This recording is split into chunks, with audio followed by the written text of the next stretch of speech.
برطانیہ میں موجود پاکستانی فیملی کی بیٹی پر قیامت ٹوٹ پڑی۔ یہ قیامت کسی اور نے نہیں بلکہ ان کے اپنے سگے چاچا زاد بھائی نے جو یہ ڈھائی تھی۔ کیا قیامت تھی، کیا یہ فیملی اس کے ساتھ ہوئی۔ آج ان کے فادر ہاسپٹلائز ہیں اور موت و زندگی کی جنگ لڑ رہے ہیں، اور اتنا دردناک یہ واقعہ ہے کہ جو بھی یہ سن رہا ہے نا، اور وہ والدین خاص طور پہ جو کہ برطانیہ میں رہتے ہیں، وہ یہ ویڈیو لازماً دیکھیں کیونکہ یہ ویڈیو آپ کے کام آنے والی ہے۔ بسم اللہ الرحمن الرحیم، السلام علیکم، welcome to my channel. Hope کہ آپ سب ٹھیک ہوں گے۔ بہت ساری دعائیں آپ لوگوں کے لیے، آپ کی فیملی کے لیے۔ اللہ پاک آپ کو ہمیشہ خوش رکھے، صحت و سلامتی کے ساتھ رہیں۔ میں ہوں ریحانہ رضا اور آپ دیکھ رہے ہیں میرا یوٹیوب چینل۔ اچھا جی، یہ جو واقعہ ہے اسے ذرا دل تھام کے سنیے گا۔ اگر آپ بیٹیوں کے باپ ہیں یا ماں باپ ہیں تو آپ کو یہ بڑا دکھ کی بات ہے کہ کسی کی بھی بیٹی، کہتے ہیں نا بیٹیاں سانجھی ہوتی ہیں۔ یہ جو صاحب ہے جن کا نام بتایا جا رہا ہے اکرام صاحب، یہ گزشتہ کئی سالوں سے، تقریباً 40 سال سے بھی کافی عرصہ ہو گیا کہ یہ یو کے اندر مقیم ہے۔ ان کی 2 بیٹیاں اور 2 بیٹے ہیں اور بڑی ہنسی خوشی اپنی ایک زندگی گزار رہے تھے۔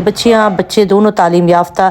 بیٹا ان کا ایک شادی شدہ ہے، وہ آسٹریلیا میں مقیم ہے اپنی بیوی کے ساتھ۔ ایک بیٹا جو کہ 2 بیٹیوں کے بعد سب سے چھوٹا ہے گھر کے اندر، وہ بھی اپنی تعلیم مکمل کر رہا ہے برطانیہ میں۔ یہ جو بیٹی ہے جس کی شادی یہ لوگ کرا رہے تھے، اس نے تعلیم حاصل کی، اچھی تعلیم وغیرہ حاصل کی، شکل صورت میں بھی اچھی تھی، مگر اکرام صاحب کو بھروسہ تھا۔ انہوں نے شروع سے کہا تھا کہ میں نے اپنی بیٹی خاندان سے باہر نہیں دینی ہے، بھلے میں برطانیہ چلے جاؤں، بھلے میں کہیں بھی چلے جاؤں، میں نے اپنی بیٹیوں کے رشتے خاندان میں کرنے، کیونکہ خاندان والے جو ہے نا کہتے ہیں نا اپنا مارے گا بھی تو دھوپ میں نہیں پھینکے گا، چھاؤں میں ہی رکھے گا۔ تو وہ والی مثال پر اکرام صاحب کاربند تھے۔ ان کی جو وائف تھی یہ برطانوی نژاد لڑکی تھی جب انہوں نے اس سے شادی کی تھی، تو ان کا کہنا تھا کہ میرے خاندان میں بھی بہت اچھے رشتے ہیں، لڑکے ہیں، وہ یہ چاہتے تھے کہ میں اپنے ہی خاندان میں دوں اور اپنے ہی بہن بھائیوں کو دوں، کیونکہ وہ جو ہے نا بہت پیار کرتے۔ بیسکلی ان کا تعلق پنجاب سے تھا، فیصل آباد کی رہائشی تھے۔ اب یہاں پر بیٹیاں جو تھیں ان کی بڑی اچھی تربیت ہوئی تھی، بہت اچھے پردے، صوم صلات کی پابند تھی، اور ہر طرح سے وہ اپنے والدین کے ساتھ تھی کہ جو میرے والدین فیصلہ کریں گے یقیناً وہ ہمارے حق میں بہتر ہوگا۔ اب اکرام صاحب کی نظر گھومی اپنے بڑے بھائی کے بیٹے کے اوپر، مطلب چچا کے بیٹے کے اوپر، جو کہ پاکستان کے اندر مقیم تھا، تعلیم حاصل کر رہا تھا اور اچھی شکل صورت کا تھا۔ انہوں نے جب اپنے بھائی سے بات کی اس سلسلے میں تو ان کے بھائی بہت خوش ہو گئے۔ انہوں نے کہا ٹھیک ہے جی، ہمیں تو اس پہ کوئی اعتراض نہیں ہے۔ اب یہ انہوں نے نہیں بتایا کہ یہ جو ان کا بیٹا تھا نا، یہ کس ایکٹیویٹی کے اندر تھا۔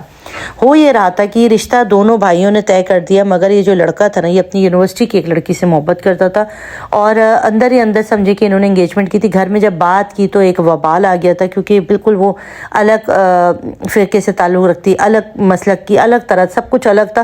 تو اس کے والد کو یہ چیز گوارا نہیں تھا، جو پاکستان میں ان کے جو والد تھے اکرام صاحب کے جو بھائی تھے، کہ میرا بیٹا کسی ایسی عورت سے شادی کر لے، لڑکی سے۔ تو انہوں نے اپنا اریٹیٹ کا زور لگا دیا، مگر یہ لڑکا کسی بھی طور پر اپنے اس اقدام سے نہیں ہٹ رہا تھا۔ پھر جب انہوں نے بتایا، اس کے آگے رکھا کہ دیکھو کہ تم یو کے چلے جاؤ گے، وہاں پہ جا کے تم سیٹ ہو جاؤ گے، تمہاری زندگی بدل جائے گی، تمہارا کاروبار ہو جائے گا، یہ اور وہ، اس کو سارے کے سارے لالچ کے اس میں ڈال دیا، تو اس نے آخر کار رضامندی دے دی۔ اس کی رضامندی کے بعد بالکل فوراً شادی ہو گئی۔ اب آپ سوچیں گے کہ وہ لڑکی کہاں گئی، وہ میں آپ کو آخر میں بتاؤں گی کہ جو اس سے محبت کرتا تھا اس کے ساتھ اس نے کیا کیا، یہ آپ کو آخر میں پتہ چلے گا۔